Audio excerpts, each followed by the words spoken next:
World economic forum ఆధ్వర్యంలో ఢిల్లీలో ప్రారంభమైన ఇండియన్ ఎకనామిక్ సమ్మిట్లో మంత్రి కేటీఆర్ చేసిన ప్రసంగానికి ప్రశంసలు లభించాయి. పెట్టుబడులు, డిజిటల్ పరిజ్ఞానం అంశాలపై జరిగిన 2 ప్యానెల్ చర్చల్లో కీలక ఉపన్యాసం చేశారు కేటీఆర్. పారిశ్రామికవేత్తలు, ఆర్థిక నిపుణులతో కూడిన ఈ 2 ప్యానెళ్లలో కేటీఆర్ మాత్రమే ఏకైక రాజకీయ ప్రతినిధి.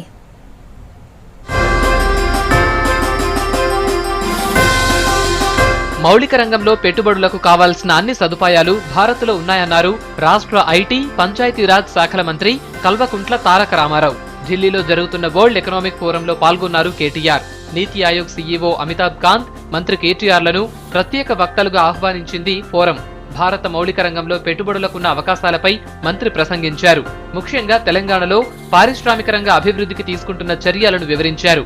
రాష్ట్రంలో చేపట్టిన డిజిటల్ తెలంగాణ, ఫైబర్ గ్రిడ్, ఈ సేవా కార్యక్రమాలను వివరించారు. రాష్ట్ర వ్యాప్తంగా వైఫై కనెక్టివిటీ కల్పించేందుకు కృషి చేస్తున్నామన్నారు KTR. To talk about Wi-Fi connectivity and Wi-Fi network across and Li-Fi as well, as some people have started talking about across the world. Our vision, our goal that we have set for ourselves with respect to digitizing our own state, we believe will definitely set a new benchmark, will set a new standard in the country. మధ్యాహ్నం జరిగిన 2వ panel చర్చలో digitalising India అనే అంశంపై మాట్లాడారు KTR. Digital device అనే అంశంలో సమీప భవిష్యత్తులో తెలంగాణ దేశానికి ఆదర్శంగా ఉండబోతోందన్నారు. ఇప్పటికే 2 లక్షల మందిని డిజిటల్ అక్షరాస్యులుగా తీర్చిదిద్దామని, ప్రతి ఇంటిలో ఒక డిజిటల్ అక్షరాస్యుల్ని తీర్చిదిద్దాలని లక్ష్యంగా పెట్టుకున్నామని చెప్పారు. ఫైబర్ గ్రిడ్ ప్రాజెక్టుతో పల్లెలకు కూడా ఇంటర్నెట్ సేవలు, ఐటీ పరిజ్ఞాన ఆధారిత ఫలాలు అందిస్తామన్నారు.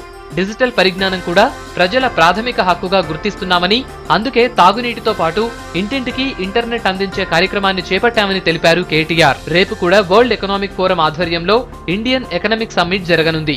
మంత్రి కేటీఆర్ తో పాటు వివిధ దేశాల ప్రతినిధులు, ఏపీ సీఎం చంద్రబాబు పాల్గొననున్నారు.